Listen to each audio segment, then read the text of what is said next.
தந்தை மகன் தூயாவியாரின் பெயராலே.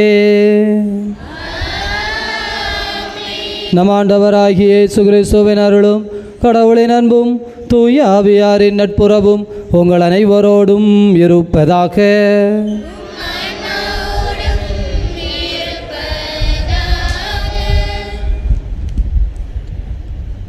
திருப்பலி முன்னுரை. அன்பிற்குரியவர்களே, ஆண்டின் பொதுக்காலம் 29ஆம் ஞாயிறு வழிபாட்டிற்கு உங்களை அன்புடன் அழைக்கின்றோம். கூடி வாழும் மனித சமூகத்தில் ஒருவர் மற்றவரிடமிருந்து நல்லவற்றையும் தீயவற்றையும் கற்றுக்கொண்டே இருக்கிறோம். அப்படிப்பட்ட சூழலில் ஒவ்வொருவரும் தன்னுடைய சிறந்த வாழ்வால் பிறருக்கு முன்மாதிரியாகவும் தூண்டுதலாகவும் அமைய வேண்டும் என வலியுறுத்துகிறது இன்றைய வழிபாடு.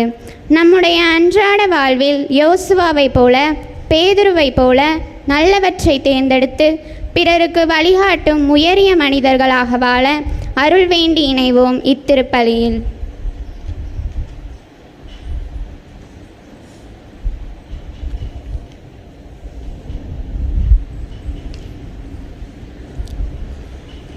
ஆண்டவருடைய அன்பு குழந்தைகளே, இந்த ஞாயிறு திருப்பலியில் நம்மோடு இணைந்து சுரண்டை ALS குடும்பத்திற்கு இறைவன் செய்த நன்மைகளுக்கு நன்றியாகவும், குடும்பத்திலே நடைபெற இருக்கிற சுபகாரியங்களை ஆண்டவர் ஆசீர்வதிக்க வேண்டும் என்றும், கிறிஸ்துவில் மரித்த லூர்து இருதயம் அமல புஷ்பம் அந்தோணி வியாகப்பன் இவர்களது ஆன்ம இளைப்பாற்றிக்காக ஜெபிக்கிறார்கள். புனித குழந்தை இயேசு அன்பிய குடும்பங்கள் இந்த நாளை சிறப்பு செய்கிறார்கள். ஆகவே தொடர்ந்து அன்பிய குடும்பங்களிலே ஆண்டவருடைய ஆசீர்வாதம் நிலைத்திருக்க வேண்டும் என்றும், தெய்வீக கொடைகளால் ஆண்டவர் ஆசீர்வதித்து வழிநடத்த வேண்டும் என்பதற்காகவும், தொழில் முன்னேற்றத்திற்காகவும், வேலை வாய்ப்பிற்காகவும் ஒப்பு கொடுத்து ஜெபிக்கிறார்கள். சுரண்டை திருவாளர் ராஜ் சோனியா குடும்பத்திற்கு இறைவன் செய்த நன்மைகளுக்கு நன்றியாகவும், ஜெனி ஜோமரின் கல்வி ஞானத்திலே சிறந்து விளங்க வேண்டும் என்றும், தொழில் முன்னேற்றத்திற்காகவும், தீய சக்திகளிடமிருந்து விடுதலை பெற வேண்டும் என்பதற்காகவும், அனைவரது உடல் உள்ள சுகத்திற்காகவும் சமாதானத்திற்காகவும் ஜெபிக்கிறார்கள். சேர்ந்த மரம் ஜெயஸ்டெல்லா பிரிட்டோ குடும்பத்திற்கு இறைவன் இதுவரை செய்த நன்மைகளுக்கு நன்றியாகவும், உடல் உள்ள சுகத்திற்காகவும் குடும்ப சமாதானத்திற்காகவும் ஒப்பு கொடுத்து ஜெபிக்கிறார்கள்.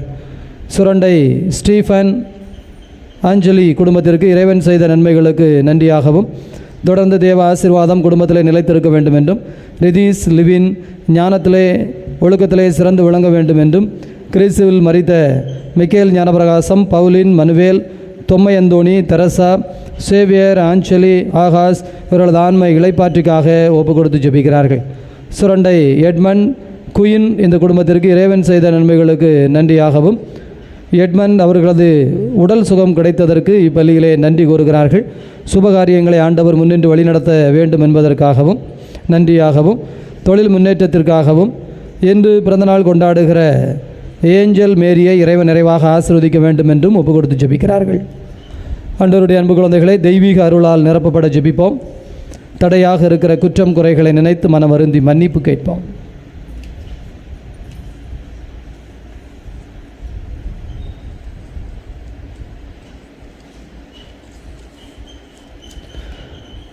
என்றும் வாழும் எல்லாமல்ல இறைவா, உடல் ஆன்ம வாழ்வு அனைத்திற்கும் ஊற்றும் தொடக்கமும் நீரே. இந்த தண்ணீரையும் உப்பையும் புனிதப்படுத்தியருள உமை தாழ்மையுடன் வேண்டுகிறோம். இறைவா, உப்பு கலந்த இந்த தண்ணீர் தெளிக்கப்படும் இடமெல்லாம் தீயவனது தாக்குதல் அனைத்தும் தோல்வியுறச் செய்வீராக. மேலும் தூய் ஆவியார் உடனிருந்து இடையராது காத்தருள்வாராக. ஆண்டவராகிய கிறிஸ்து வழியாக உம்மை வென்றாடுகிறோம். இத்திருப்பலியில் மேலும் சுரண்டையைச் சார்ந்த மரியதாஸ் ராணி குடும்பத்திற்கு இறைவன் செய்த நன்மைகளுக்கு நன்றியாகவும், இன்று பிறந்தநாள் கொண்டாடுகிற லூர்து ஆண்டன் புஷ்பா இவரை இறைவாக நிறைவன் ஆசீர்வதிக்க வேண்டும் என்பதற்காகவும், கல்வி ஞானத்திலே சிறந்து விளங்கச் செய்ய வேண்டும் என்பதற்காகவும் ஒப்பு கொடுத்து ஜெபிக்கிறார்கள்.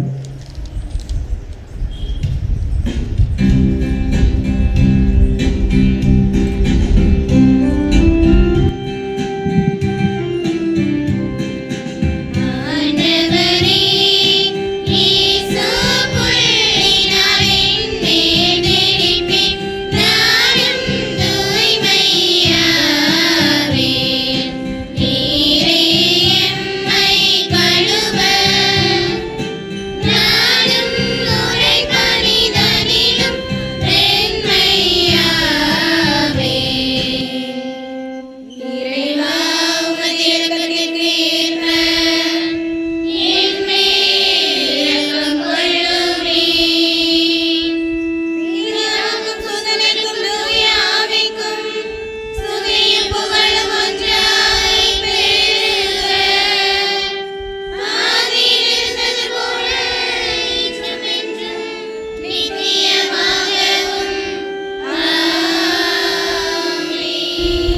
வல்ல கடவுள் நம் பாவங்களிலிருந்து விடுவிப்பார்.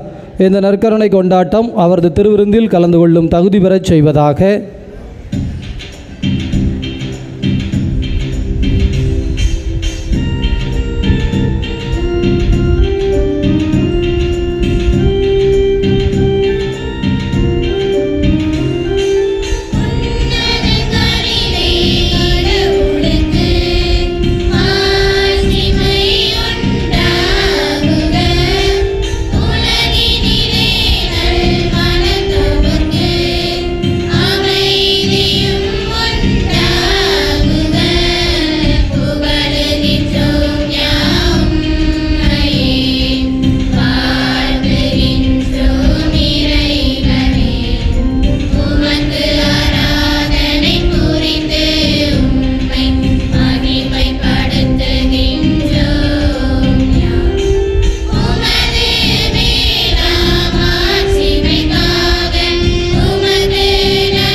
மன்றாடுவோமாக.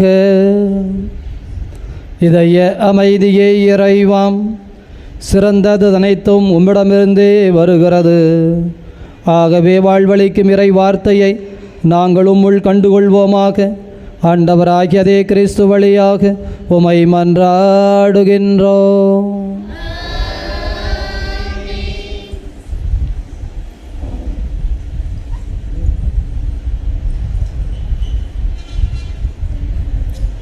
முதல் வாசக முன்னுரை. மோசேவை தொடர்ந்து இஸ்ராயேல் மக்களை வழிநடத்தக்கூடிய மிகப்பெரிய பொறுப்பு என்பது யோசுவாவை வந்தடைந்தது. மோசே இருக்கும் பொழுதே வேறு தெய்வங்களை இம்மக்கள் வணங்கினார்கள். எனவே அம்மக்கள் போலியான தெய்வங்களை வழிபடக்கூடாது என்பதற்காக தன்னுடைய வாழ்வையே முன்மாதிரியாக அமைத்த யோசுவாவை பற்றிய முதல் வாசகத்தை வாசிக்க கேட்போம்.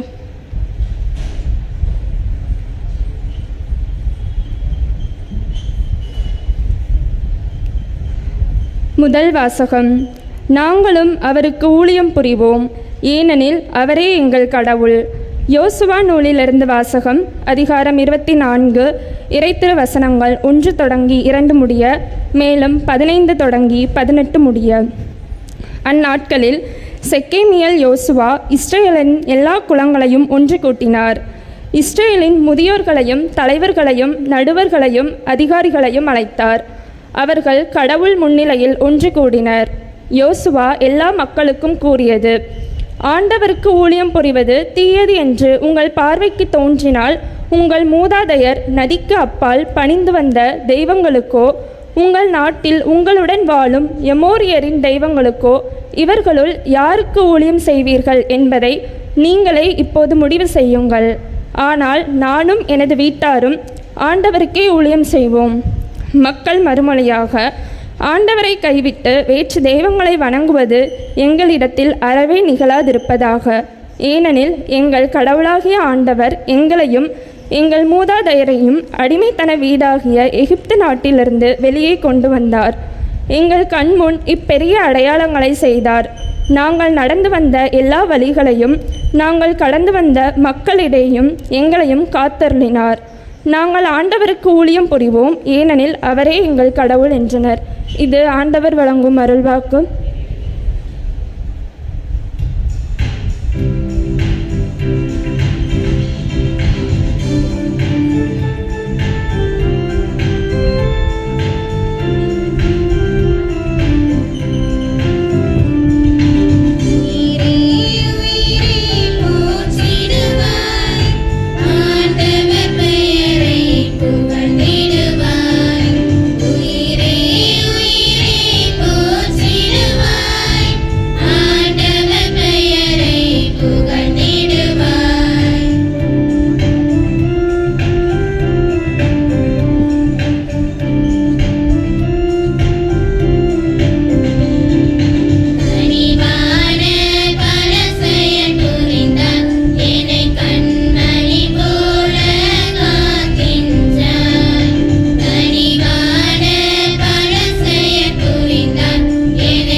இரண்டாம் வாசக முன்னுரை. திருமணத்திற்கு பிறகு மனைவி என்பவள் கணவனது உடைமை, அவரது சொத்து என்று பார்க்கப்பட்ட அடக்குமுறையான சமூகத்தில் திருமணமான ஆண்கள் மனைவியரை மதித்து அன்பு செய்ய வேண்டும்.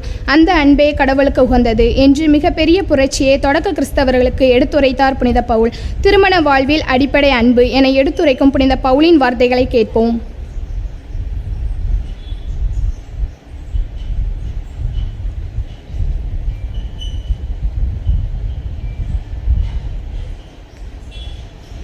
இரண்டாம் வாசகம். திருமணத்தில் அடங்கியுள்ள மறைபொருள் பெரிது. இது திருச்சபைக்கும் கிறிஸ்துவுக்கும் பொருந்தும். திருத்தூதர் பவுல் எபேசியருக்கு எழுதிய திருமுகத்திலிருந்து வாசகம். அதிகாரம் 5, இறை வசனங்கள் 21 முதல் 32 முடிய. திருத்தூதர் பவுல் எபேசியருக்கு எழுதிய திருமுகத்திலிருந்து வாசகம். அதிகாரம் 5, இறை வசனங்கள் 21 முதல் 32 முடிய. சகோதர சகோதரிகளே, கிறிஸ்துவுக்கு அஞ்சி ஒருவருக்கொருவர் பணிந்திருங்கள். திருமணமான பெண்களே, ஆண்டவருக்கு பணிந்திருப்பது போல உங்கள் கணவருக்கு நீங்கள் பணிந்திருங்கள். ஏனெனில் கிறிஸ்து திருச்சபைக்கு தலையாயிருப்பது போல கணவர் மனைவிக்கு தலையாயிருக்கிறார். கிறிஸ்துவே திருச்சபையாகிய உடலின் மீட்பர். திருச்சபை கிறிஸ்துவுக்கு பணிந்திருப்பது போல மனைவியரும் தங்கள் கணவருக்கு அனைத்திலும் பணிந்திருக்க வேண்டும். திருமணமான ஆண்களே, கிறிஸ்து திருச்சபை மீது அன்பு செலுத்தியது போல நீங்களும் உங்கள் மனைவியரிடம் அன்பு செலுத்துங்கள். ஏனெனில் கிறிஸ்து திருச்சபை மீது அன்பு செலுத்தி அதற்காக தம்மையே ஒப்புவித்தார். வார்த்தையாலும் நீரினாலும் அதனை கழுவி தூயதாக்குமாறு இவ்வாறு செய்தார். அத்திருச்சபை கரைதிரையோ வேறு எக்குறையோ இல்லாமல் தூய்மையும் மாசற்றதுமாய் மாட்சியுடன் தம்முன் விளங்குமாறு இப்படி செய்தார். அவ்வாறே கணவர்களும் மனைவியரை தம் சொந்த உடல் என கருதி அன்பு செலுத்த கடமைப்பட்டிருக்கிறார்கள். தம் மனைவியின் மீது அன்பு கொள்கிறவர் தம்மீதே அன்பு கொள்கிறவர் ஆவார். தம்முடைய உடலை எவரும் வெறுப்பதில்லை, அதை பேணி வளர்க்கிறார். அவ்வாறே கிறிஸ்துவும் திருச்சபையை பேணி வளர்த்து வருகிறார். ஏனெனில் நாம் அவரது உடலின் உறுப்புகள். இதனால் கணவர் தம் தாய் தந்தையை விட்டுவிட்டு தம் மனைவியுடன் ஒன்றித்திருப்பார், இருவரும் ஒரே உடலாய் இருப்பர் என மறைநூல் கூறுகிறது. இதில் அடங்கியுள்ள மறைபொருள் பெரிது. இது திருச்சபைக்கும் கிறிஸ்துவுக்கும் பொருந்துவதாக கொள்கிறேன். இது ஆண்டவர் வழங்கும் அருள்வாக்கு.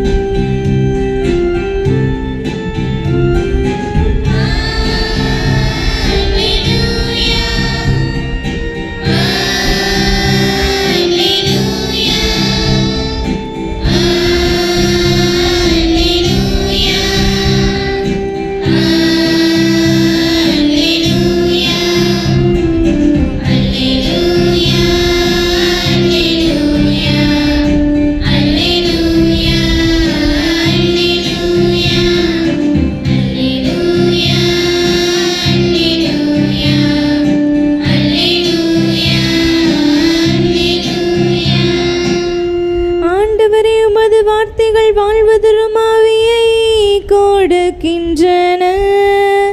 நிலை வாழ்வு அளிக்கும் வார்த்தைகள் உம்மிடம் தானே உள்ளன. அல்லேலூயா.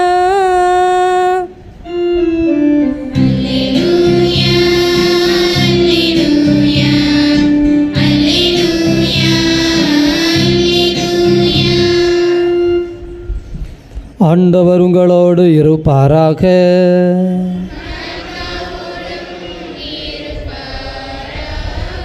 தூய யோவான் எழுதிய தூய நற்செய்தியிலிருந்து வாசகம்.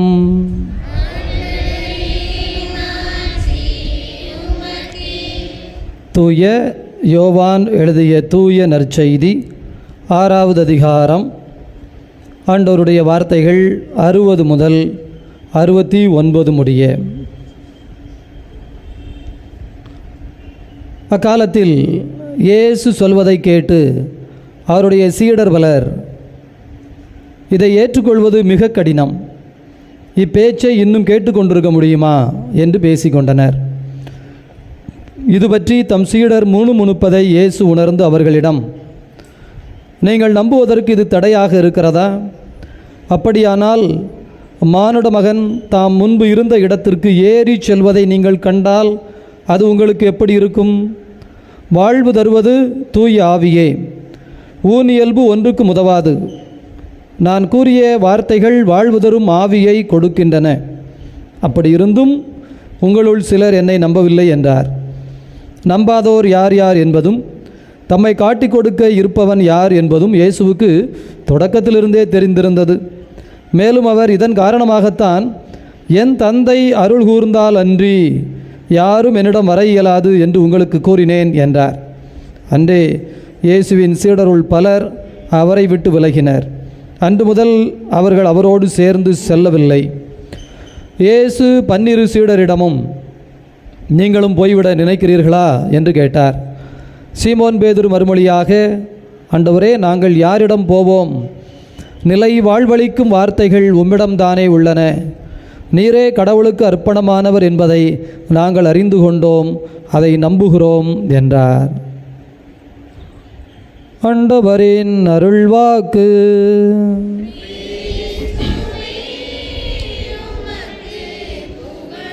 நற்செய்தி வாக்கினால் நம் பாவங்கள் அகல்வனவாக. வாழ்வு தருவது தூய ஆவியே, ஊனியல்பு ஒன்றுக்கும் உதவாது.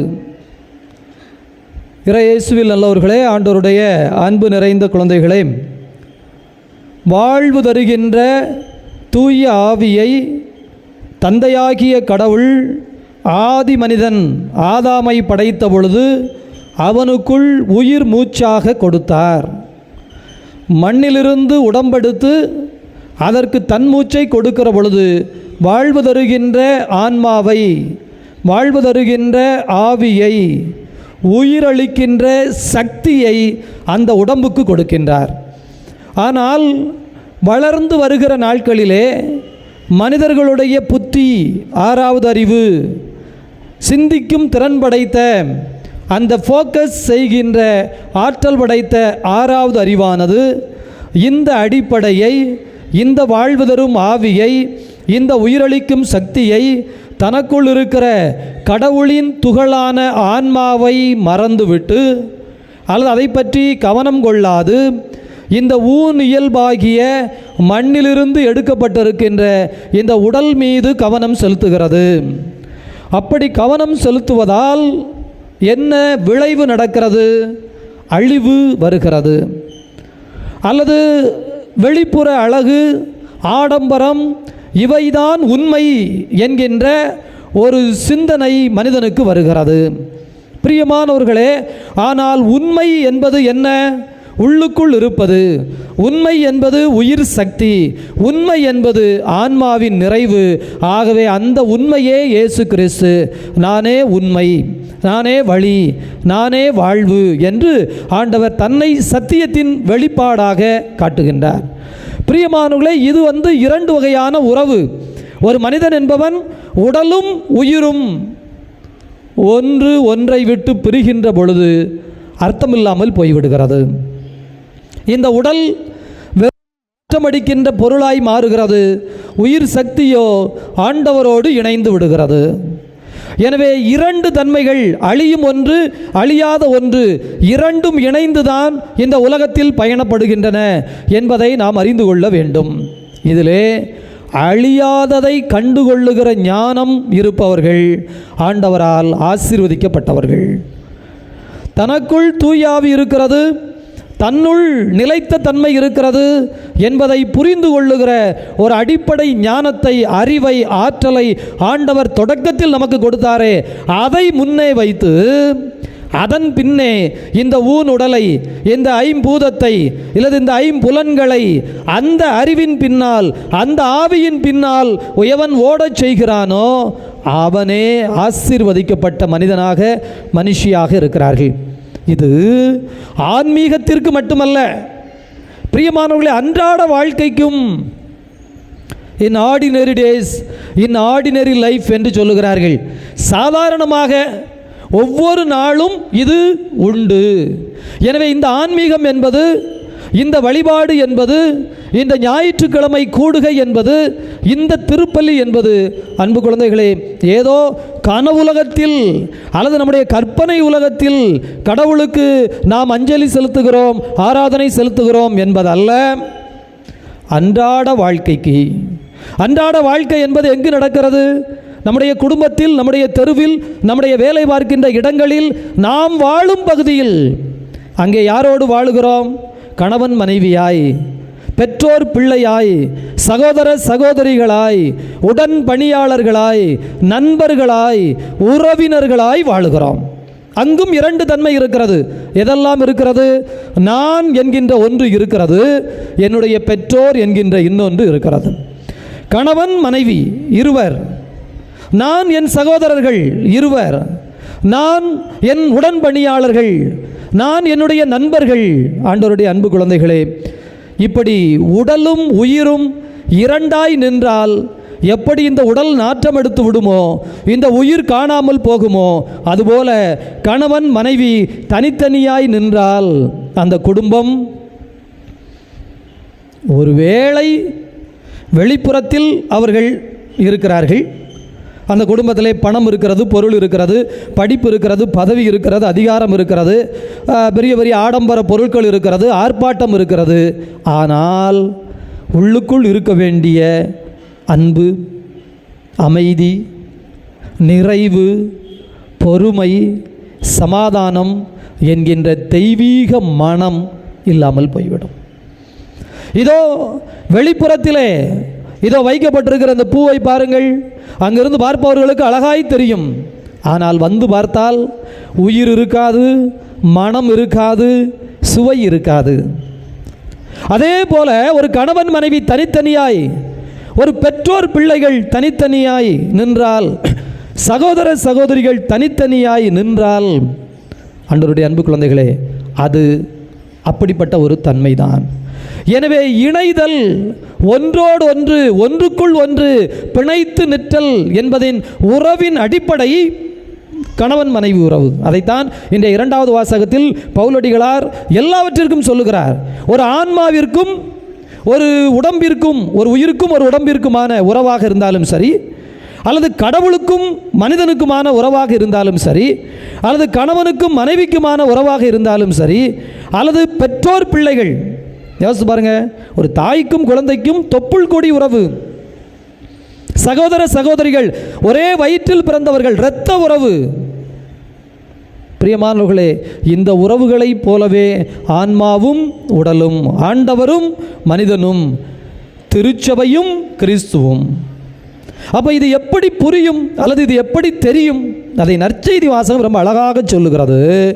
இதோ ஆவியானவரால் நீங்கள் வழி நடத்தப்பட வேண்டும், ஊனியல்பால் அல்ல. பிரியமானவர்களே,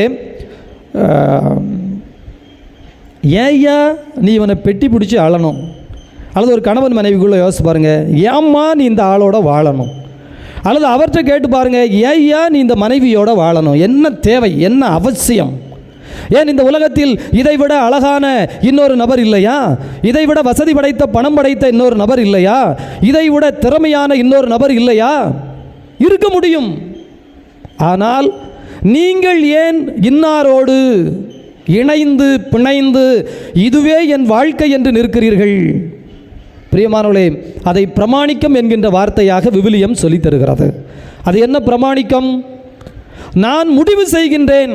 பேதுருவிடம் இயேசு கேட்கிறார், எப்பா நீயும் போனா போய்க்க, கட்டாயங்களும் கிடையாது. கணவன் மனைவி உறவு கட்டாயத்தின் அடிப்படையில் அல்ல. பிரியமானவர்களே, பேதுரு சொல்லுகிறார், எங்கே போவோம்? அப்போ இன்னும் போனவங்கெல்லாம், பிரியமானவர்களே, அதுதான் பிரமாணிக்கம் என்பது. ஐ டிசைட், நான் முடிவு செய்கின்றேன், இவள் என் மனைவி, இவன் என் கணவன், இதுவே என் வாழ்வு என்று எனக்குள் நான் முடிவு செய்வதால் அந்த உறவு தொடர்கிறதே தவிர, பெற்றோர் பிள்ளைகள் உறவு கூட அப்படி கிடையாது. அதனால்தான் பெற்றோர் பிள்ளைகள் உறவை விட, சகோதர சகோதரிகள் உறவை விட, கணவன் மனைவி உறவை ஒருபடி மேலே போய் எல்லா எடுத்துக்காட்டிற்கும் திருச்சபைக்கும் கிறிஸ்துவுக்கும் உள்ள உறவு கூட இதோ தலைக்கும் உடம்புக்கும் உள்ள உறவு போல திருச்சபைக்கும் கிறிஸ்துவுக்கும் உள்ள உறவு கணவனுக்கும் மனைவிக்கும் உள்ள. ஏன் இந்த பிரமாணிக்கம் சொல்லப்படுகிறது என்றால், நீங்கள் முடிவு செய்யவில்லை என்றால், இதுதான் எனக்கு இவர்தான், எனக்கு இவள்தான் என்று முடிவு செய்தல். அதைத்தான் முதல் வாசகத்தில் இவர் யோசுவா செய்கிறார். எல்லாரையும் பாருங்கய்யா, எனக்கு இந்த கடவுள் தான் வழி நடத்தி கொண்டு வந்தவர், நானும் என் குடும்பமும் இந்த கடவுளை பிடித்து கொள்ள முடிவு செய்திருக்கிறோம், நீங்கள் ஒன்று கூடி முடிவு செய்து கொள்ளுங்கள். முடிவு, யூ டேக் அ டிசிஷன். என்ன முடிவு? இவர்தான் என் வாழ்வு, இவள்தான் என் வாழ்வு, இதுதான் என் வாழ்க்கை, இது போதும். மன நிறைவு என்பது யாரோ கொடுத்து நிறைவதல்ல. பிரியமானவர்களே, சில ஆட்களை பாருங்கள், என்ன வந்து சேர்ந்தாலும் பத்தலை, ஐயோ இன்னும் இது நிறைய பேர். ஆனால் சில மனிதர்கள் இருக்கிறார்கள், போதும் நிறைவாக இருக்கிறேன், எந்த குறையும் இல்லை. என்ன குறை இல்லைங்கிற, உனக்கு இது இல்லை, அது இல்லை, அது இல்லை, அப்படியா? எனக்கு அது தோணலையே, எனக்கு கடவுள் ஆசீர்வாதமாக வைத்திருக்கிறார். எனவே இந்த மனநிறைவு என்பதோ அல்லது சந்தோஷம் என்பதோ எல்லாம் நம்முடைய முடிவு. இதுதான், இவ்வளவுதான், இது எனக்கு என்று முடிவு செய்துவிட்டால் அது நிறைவில் நிற்கும். 2 எடுத்துக்காட்டுகளை விவிலியத்திலிருந்து நான் சொல்ல முடியும். பிரியமானவர்களே, பழைய ஏற்பாட்டிலே பாருங்கள், இந்த தானியேலின் நண்பர்கள், அவங்கள தூக்கி நெருப்புக்குள்ளே போடும்போது அரசன் சொல்கிறாங்க, பாருங்கப்பா ஒன்றும் பிரச்சனை இல்லை, இப்போ கூட அதெல்லாம் ஒரு கடவுளாயா, விவரம் தெரியாமல் இருந்துட்டோம். அரசனே நீ தான் எனக்கு கடவுள், நீ தான் சோறு போடுற, நீ தான் சம்பளம் கொடுக்குற, நீ தான் எனக்கு வாழ்க்கைக்கான பாதுகாப்பு கொடுக்குற, அதனால் ஆண்டவர் என்பது எனக்கு யாரும் இல்லை, அரசனேன்னு சொல்லி கையெடுத்து என்னை கும்பிட்டு நான் உன்னை விட்டு விடுகிறேன். அப்படி இல்லைன்னா உன்னை தூக்கி நெருப்பில் போடுவோம், நீ சொல்கிறியா உன் கடவுள் வந்து காப்பாற்றுறாரான்னு பார்ப்போம். காப்பாற்றினா இருக்கிறான்னு சொல்லுவோம். பிரியமானவர்களே, அந்த இடத்தில் தானியேலின் நண்பர்கள் சொன்ன வசனம் மனப்பாடமாக வைத்துக்கொள்ள வேண்டும். ஐயாங்க கேளு, எங்கள் கடவுள் எங்களை இந்த நெருப்பிலிருந்து காக்கின்ற வலிமை படைத்தவர். ஆமாம், அதைத்தான் நாங்கள் நம்புகிறோம், அதுதான் எங்கள் தீர்மானம், அதுதான் எங்கள் பக்தி, அதுதான் எங்கள் பிரமாணிக்கம். ஒருவேளை எங்கள் கடவுளுக்கு இப்போ மனம் இல்லை, நீ என்னை நெருப்பில் தூக்கி போட்ட உடனே நான் எரிஞ்சு சாம்பலாக போயிட்டா கூட ஒன்று தெரிஞ்சுக்க, என் அன்பு மாறலை, என் பிரமாணிக்க மாறலை, என் கடவுளின் ஆற்றலும் மாறலை. அவருக்கு இப்போ மனம் இல்லாமல் இருக்கலாம். He may have his own plan. நான் நினைக்கிறத செய்கிறதுக்கு கடவுள் நான் வச்ச ஆளாடாடே.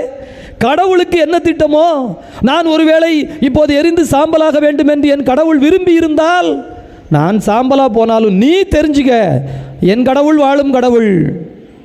பிரியமானவர்களே, ரொம்ப பயங்கரமான ஒரு பிரமாணிக்கம் அது. அதுதான் ஆன்மீகம், அதுதான் உறவு நிலை. அதைத்தான் எல்லா உறவுகளிலும் எல்லா நிலைகளிலும் நாம் கொள்ள வேண்டும் என்று இந்த ஞாயிறு வழிபாடு நமக்கு சொல்லித் தருகிறது. அதை குடும்பத்திலும் சரி வாழ்விலும் சரி. என் பெற்றோர் அறிவு இல்லாமல் இருக்கலாம், போதிய அளவு பண வசதி இல்லாமல் இருக்கலாம், அல்லது நான் சொல்வதை புரிந்து கொள்ளாமல் இருக்கலாம், அல்லது அவர்களுடைய பேச்சு திறமை செயல்பாட்டு திறமை அவ்வளவுதான், அல்லது எனக்கு பிறந்த பிள்ளை ஊனமாக இருக்கலாம், என் பிள்ளைக்கு கொஞ்சம் மூளை கோளாறு இருக்கலாம், அல்லது எனக்கு பிறந்த பிள்ளை நான் எதிர்பார்த்த அளவிற்கு படிப்பிலோ அறிவிலோ அழகிலோ அல்லது திறமையிலோ இல்லாமல் இருக்கலாம். எப்படி இருந்தாலும் சரி, நான் தீர்மானிக்கிறேன், இது என் உறவு, இதுதான் என் வாழ்க்கை, இதற்காகத்தான் என்னுடைய அர்ப்பணம். இப்படியே யோசித்து பாருங்களேன். இந்த யோபு அதே மனிதன், வாழ்ந்தான், வீழ்ந்தான், நோயில் விழுந்தான். அவன் மனைவி சொல்கிறா கடைசியா, ஐயோ உன் கடவுள் கடவுள் கடவுள்னு சொல்கிறல்ல, அந்த ஆளால் உனக்கு ஒன்றும் இல்லை பாரு, எல்லாம் போச்சு, என்ன பண்ணிக்கிட்டு இருக்கிறான் அந்த ஆள். அதனால் என்ன செய்ய, அவள் கொடுக்குற கடைசி கமெண்ட் தான், கடவுளை சபித்துட்டு நீ செத்துறியா, உனக்கு போதும், ஏன் இந்த கடந்து இந்தா பாடு. யோபு பதில் நீங்கள் யோசிக்கணும், ரொம்ப அழகான பதில். ஏமா, அந்த ஆள் நல்லது கொடுக்கும்போதெல்லாம் வாங்கிக்கிட்டே இருந்தோம், அந்த ஆள் நமக்கு நல்லது செய்யும் போதெல்லாம் சரி சரி சரின்னு அப்பான்னு புகழ் பாடல் பாடிக்கிட்டே இருந்தோம். இப்போ கொஞ்சம் கெட்டதும் கொஞ்சம் இறக்கமும் வந்த உடனே இப்படி எதிர்த்து நின்னா, யோபுவனுடைய கேள்வி கேளுங்க, நீ என் பொண்டாட்டி தானே, நீ என்னை விட்டு போயிட்டியா, நீ அதே நோய் அதே நொடி அதே சிக்கல் எனக்கு இருக்குது, நீ இங்கே தானே இருக்கிற. அப்போ கொடுக்கும் போதெல்லாம் பெற்றுக்கொண்டு இல்லாத போது ஓடி போனால் அந்த உறவு என்ன உறவு? விபச்சாரத்திற்கு இதற்கு என்ன வித்தியாசம்? யோபுவினுடைய கேள்வி ஆழமான கேள்வி.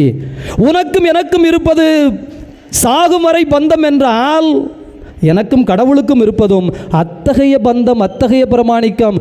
ஆகவே நான் சாகும் வரை அக்கடவுளை கைவிடப் போவதில்லை. நீ என்னை கைவிட்டு போகலல்ல, யோபு மனைவி யோபு விட்டு ஒன்றும் போகலையே. யோபு அதையே எடுத்து காட்டுகிறார். பிரியமானவர்களே, விவிலியத்தின் பக்கங்கள் வாழ்வின் ஆணி வேர்களை நமக்கு இறுக்கமாக பிடித்து தருவதற்கு சொல்லித் தருகிறது.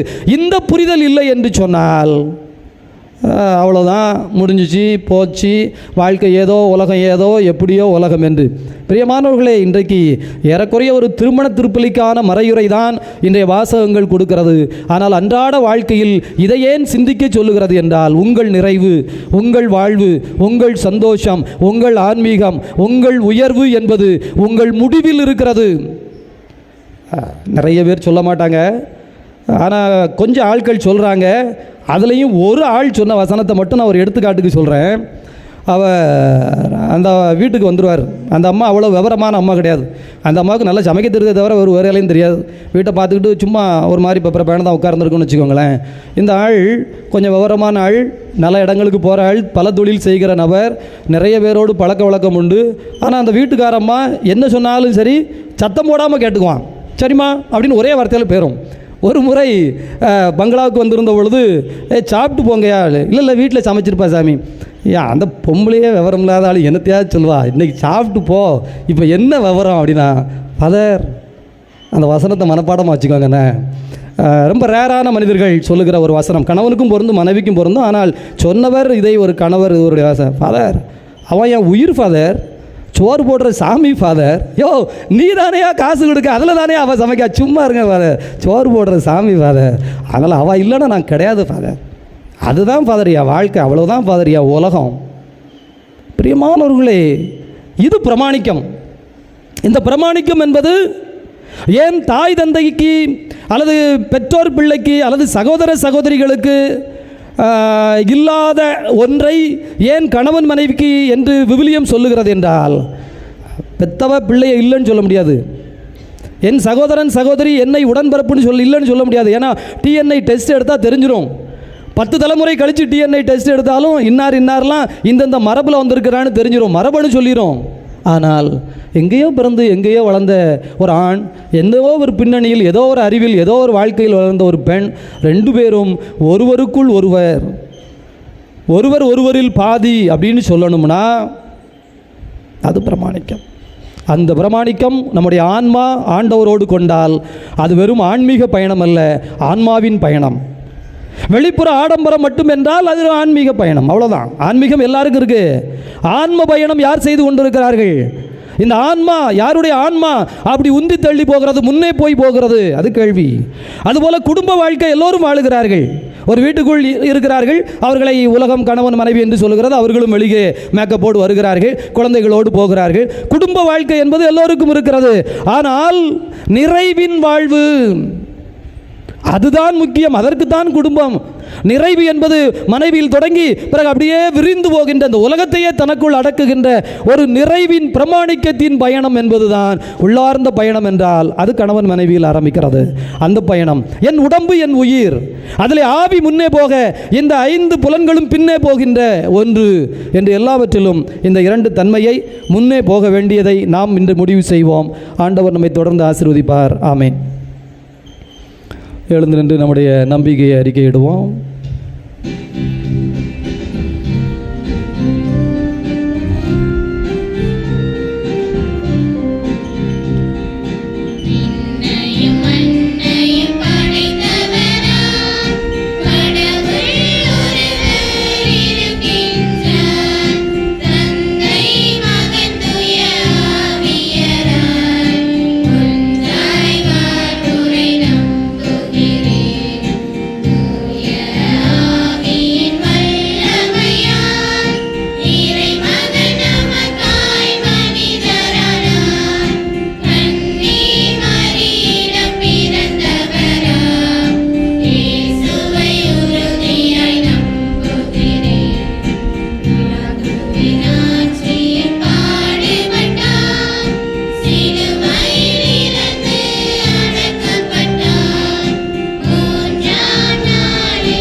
நம்முடைய மன்றாட்டுகளை சொல்லி ஜெபிப்போம். அன்பு இறைவா, இம் அன்னையாம் திரு அவைக்காக மன்றாடுகிறோம். இம் திருத்தந்தை, ஆயர்கள், அருள்பணியாளர்கள் மற்றும் இருபால் துறவியர்களை ஆசீர்வதியும். அனைவருக்கும் நல்ல உடல் சுகம் தந்தரலும். இம் திரு அவை பணியாளர்கள் ஆண்டவருக்கே பணி செய்யும் பணியாளர்களாக தங்களது அர்ப்பணத்தில் நிலைத்திருந்து இறைப்பணி செய்ய அருள் தர வேண்டும் என்று இறைவா உம்மை மன்றாடுகிறோம்.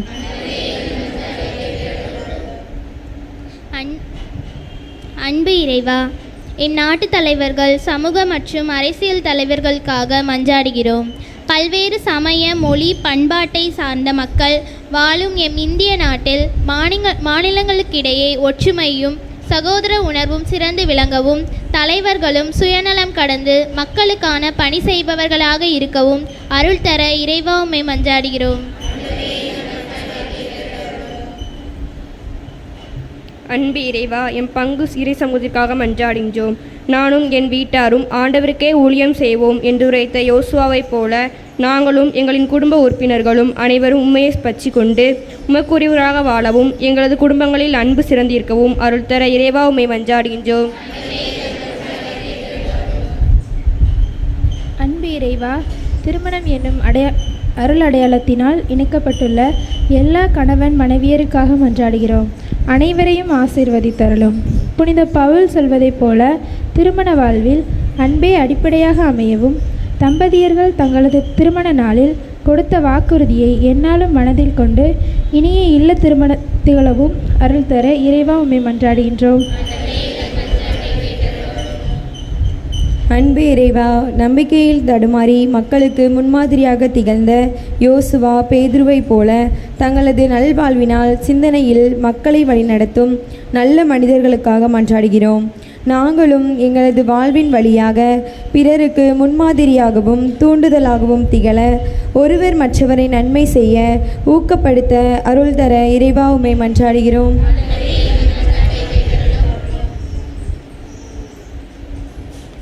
நம்முடைய தனிப்பட்ட தேவைகளை மௌனமாய் ஜெபிப்போம்.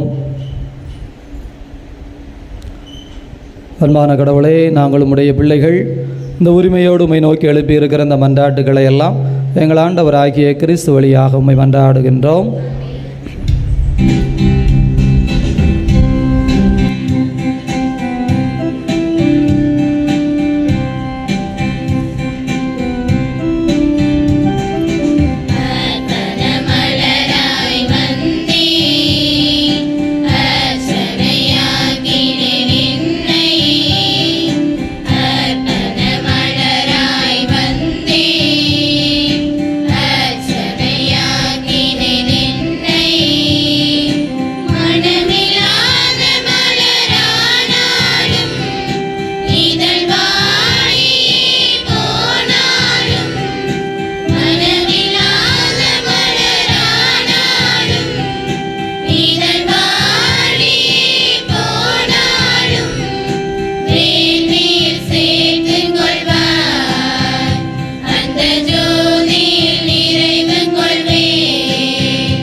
சகோதர சகோதரிகளே, உங்களுடையதும் என்னுடையதுமாக ஒப்புக் கொடுக்கப்படுகின்ற இப்பலி எல்லாம் வல்ல தந்தையாகிய இறைவனுக்கு ஏற்புடையதாகும்படி மன்றாடுங்கள்.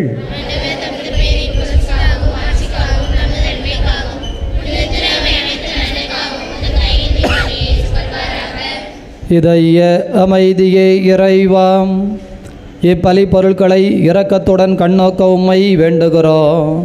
உமது திருமகனின் பாடுகள் எங்கள் மீது கொண்ட அன்பை விளக்கியது போல இப்பலி எங்களை தெய்வீக அருளால் நிரப்புவதாக. ஆண்டவராகிய அதே கிறிஸ்து வழியாக உம்மை மன்றாடுகின்றோம். ஆண்டவர் உங்களோடு இருப்பாராக.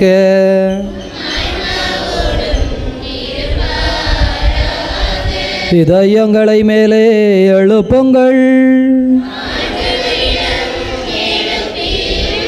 நாம் இறைவனாகி ஆண்டவருக்கு நன்றி கூறுவோம்.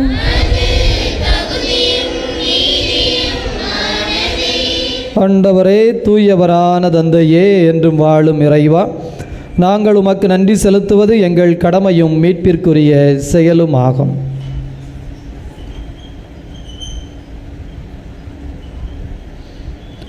ஏனெனில் அழிவுக்குரிய மனித உடலில் உம்முடைய தெய்வீக இறை சாயலை ஆதரவாய் தந்திருக்கிறீர். மனிதனின் சாகும் தன்மையை பிணிபோக்கு மருந்தாக பயன்படுத்தி நாங்கள் எவ்வாறு அழிவுற்றோமோ அவ்வாறே எங்கள் ஆண்டவராகிய இயேசு கிறிஸ்து வழியாக எங்களுக்கு மீட்பை தந்தீர். இவை அனைத்தாலும் அளவற்ற மாட்சி உமக்கே உரியது என்பதை உணர்கிறோம்.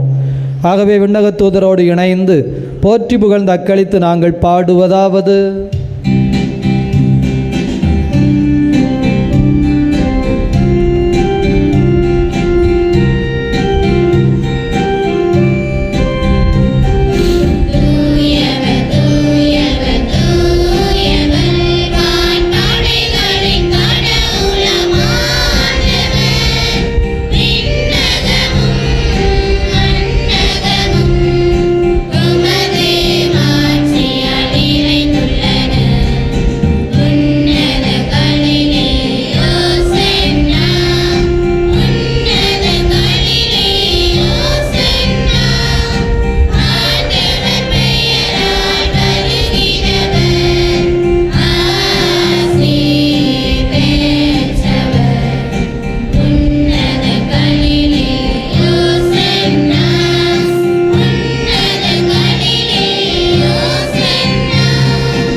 இதைய அமைதியை இறைவா, நேர்மையாகவே தூயவர், தூய்மை அனைத்திற்கும் ஊற்று. ஆகவே உம்முடைய தூய ஆவியை பொழிந்து இக்காணிக்கைகளை தூய்மைப்படுத்த உம்மை வேண்டுகிறோம்.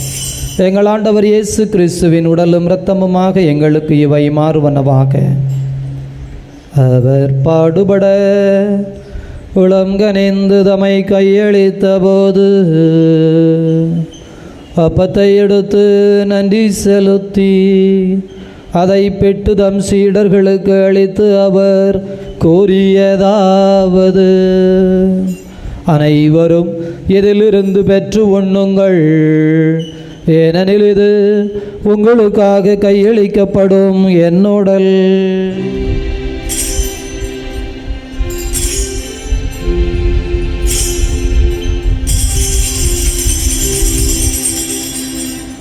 அவ்வண்ணமே இரவு விருந்தை அருந்தியபின் கிண்ணத்தை எடுத்து மீண்டும் உமக்கு நன்றி கூறி தம் சீடர்களுக்கு அளித்து அவர் கூறியதாவது: அனைவரும் இதிலிருந்து பெற்று பருகுங்கள், ஏனெனில் இது புதிய நிலையான உடன்படிக்கைக்குரிய என் இரத்தத்தின் கிண்ணம். இது பாவ மன்னிப்புக்கென்று உங்களுக்காகவும் பலருக்காகவும் சிந்தப்படும். இதை என் நினைவாக செய்யுங்கள்.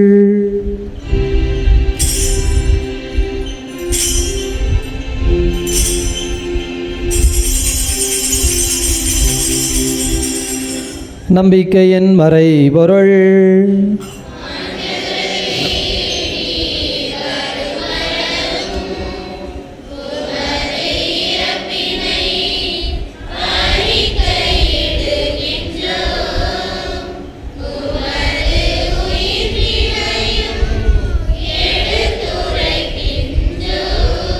ஆகவே ஆண்டவரே, நாங்கள் கிறிஸ்துவின் இறப்பினையும் உயிர்ப்பினையும் நினைவு கூர்ந்து வாழ்வு தரும் அப்பத்தினையும் மீட்பளிக்கும் கிண்ணத்தினையும் ஒப்புக் கொடுக்கின்றோம். உம் திருமுன் நின்று ஊழியம் புரிய தகுந்தவர்கள் என எங்களை ஏற்றுக்கொண்டீர். எனவே உமக்கு நன்றி செலுத்துகிறோம். மேலும் கிறிஸ்துவின் உடலிலும் இரத்தத்திலும் பங்கு கொள்ளும் எங்களை தூய ஆவியானவர் ஒன்று சேர்க்க வேண்டுமென உம்மை தாழ்மையுடன் மன்றாடுகிறோம். ஆண்டவரே, உலகம் முழுவதும் பரவி இருக்கும் அது அவையை நினைவு கூர்ந்தருளும். சிறப்பாக எங்கள் திருத்தந்தை பிரான்சிஸ், எங்களாயர் அந்தோணிச்சாமி, மது அன்பின் குழந்தைகள் அனைவரையும் தெய்வீக அன்பினால் நிறைவு பெறச் செய்தருளும். உயிர்த்தெழுவோம் என்கின்ற எதிர்நோக்குடன் இறந்த லூர்து இருதயம், அமலபுஷ்பம், அந்தோணி வியாகப்பன் இருதயம், மிக்கேல், ஞானபிரகாசம், பவுலின், மனுவேல், தொம்மை அந்தோணி தெரசா, சேவியர், ஆஞ்சலி, ஆகாஷ் இவர்களது ஆன்மாவையும் ஒளி நிறைந்த உம் திருமுன் ஏற்றுக்கொள்ளும் எங்கள் அனைவர் மீதும் இரக்கமாயிரும். கடவுளின் கன்னித்தாயான மாட்சிமிக்க மரியாள், புனித அப்போஸ்தலர், இவ்வுலகில் உமக்கு உகந்தவராய் இருந்த புனிதர் அனைவருடனும் நாங்கள் இலைவாழ்வில் பங்கு கொள்ளும் தகுதி பெற்று உம் திருமகன் இயேசு கிறிஸ்து வழியாக உம்மை புகழ்ந்தேத்து வரமருள உம்மை மன்றாடுகிறோம். இவர் வழியாக, இவரோடு, இவரில் எல்லாம் வல்ல இறைவனாகிய தந்தையே, தூயாவியாரின் ஒன்றிப்பில் எல்லா புகழும் ஆட்சியும் என்றென்றும் உமக்கு உரியதே.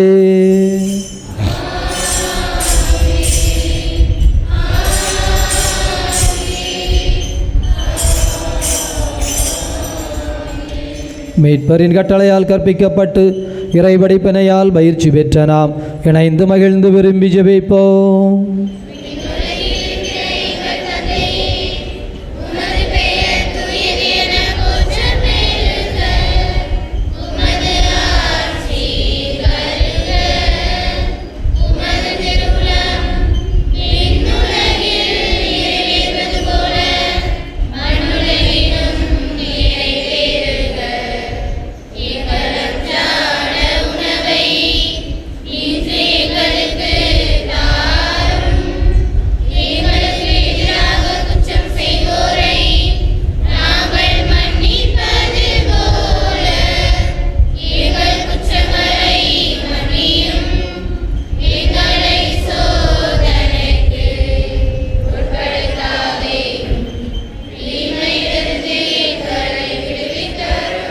ஆண்டவரே, தீமை அனைத்திலும் இருந்தும் எங்களை விடுவித்து எங்கள் வாழ்நாளில் அமைதியை கனிவுடன் அருள உம்மை மன்றாடுகின்றோம்.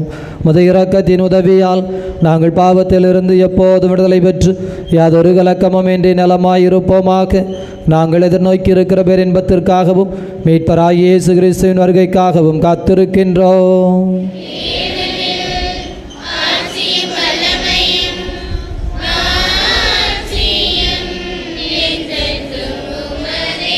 ஆண்டவரே இயேசு கிறிஸ்துவே, அமைதியை உங்களுக்கு விட்டுச் சொல்கிறேன், என் அமைதியையே உங்களுக்கு அளிக்கிறேன் என்று உம் திருத்தூதர்களுக்கு மொழிந்தீரே. எங்கள் பாவங்களை பாராமல் மது திருவையின் நம்பிக்கையை கண்ணோக்கி அதற்கு அமைதி ஒற்றுமையும் தந்தருள்வீராக. என்றென்று வாழ்ந்தாட்சி செய்கின்றவர் நீரே. ஆண்டவருடைய அமைதி உங்களோடு என்றும் இருப்பதாக.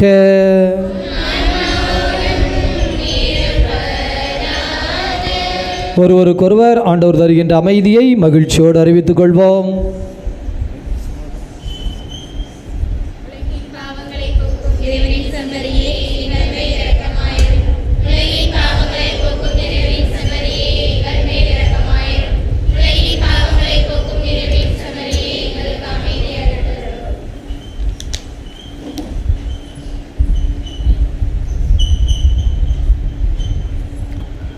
இதோ இறைவனின் செம்மறி, இவரே உலகின் பாவங்களை போக்குகின்ற தெய்வம். இந்த தெய்வத்தினுடைய விருந்துக்கு அழைக்கப்பட்டிருக்கிற நாம் அனைவரும் பேர் பெற்றவர்கள்.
பூசை செய்தேன் பூசை செய்தேன் இறைவனை வாழக விருந்து தந்தார் இதயங்கள் மகிழ்ந்திட எழுந்து வந்தார்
பூசை செய்தேன் இறைவனை வாழக விருந்து தந்தார் இதயங்கள் மகிழ்ந்திட எழுந்து வந்தார்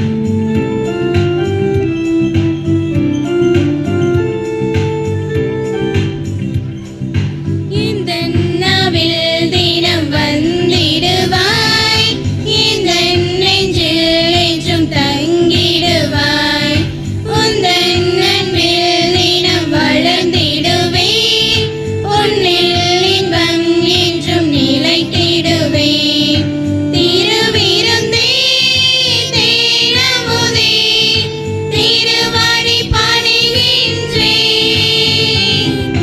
திருவிருந்தே தேனமுதே திருவடி பணிகின்றேன் மலராக மலர்ந்து வந்தேன் மனதினிலே பூசை செய்தேன் பூசை செய்தேன் பூசை செய்தேன் இறைவனை வாழக விருந்து தந்தார் இதயங்கள் மகிழ்ந்திட எழுந்து வந்தார் இறைவனின் படியேறி என்னை தந்தேன் விருந்துண்டேன் உன்னிடத்தில் என்னாலுமே சரணடைந்தேன் இறைவனை வானக விருந்து தந்தார் இதயங்கள் மகிழ்ந்திட எழுந்து வந்தார்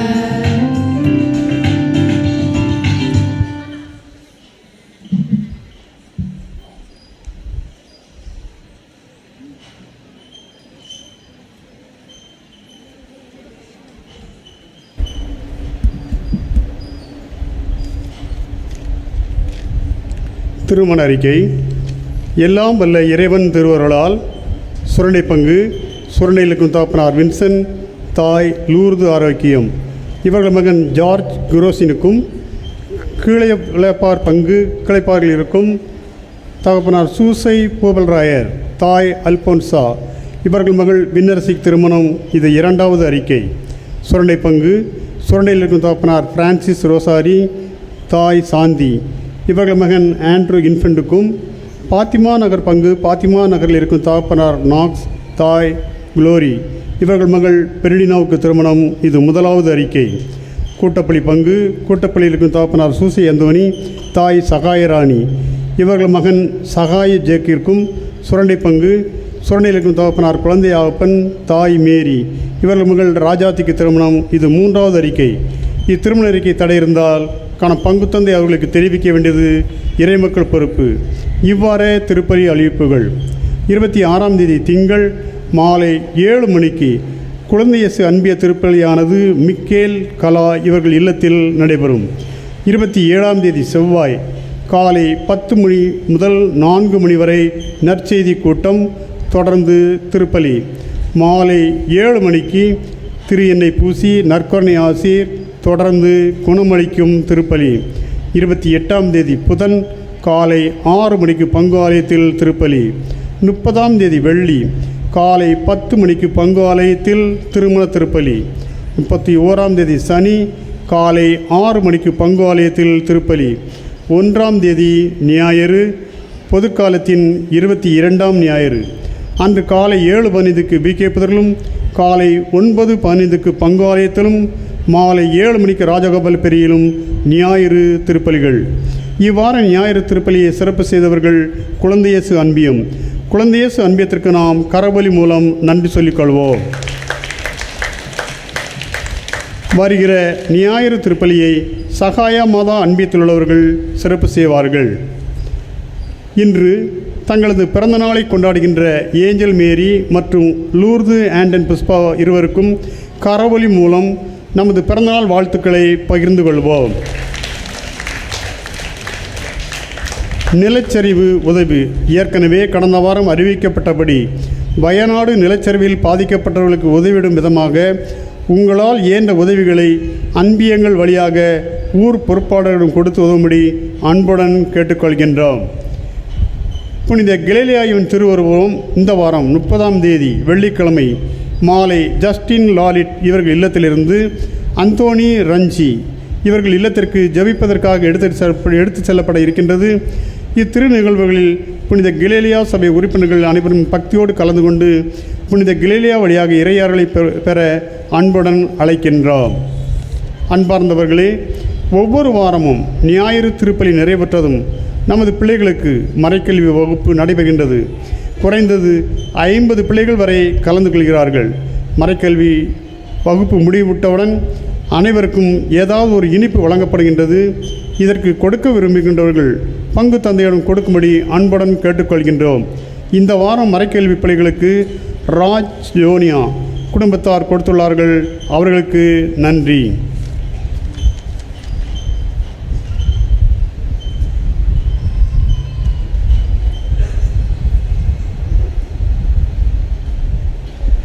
மன்றாடுவோமாக.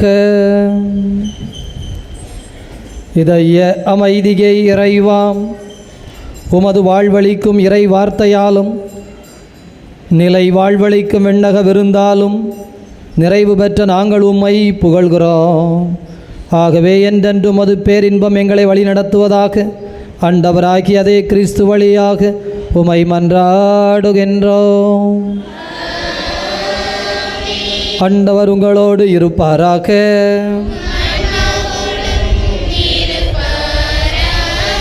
வல்ல கடவுள் தந்தை மகன் தூயாவியார் உங்கள் அனைவரையும் நிறைவாக ஆசீர்வதிப்பாராக. உயிர்த்த கடவுளின் உண்மை பிள்ளைகளாக சென்று வாழுங்கள். பேரின்பம் தொடரட்டும்.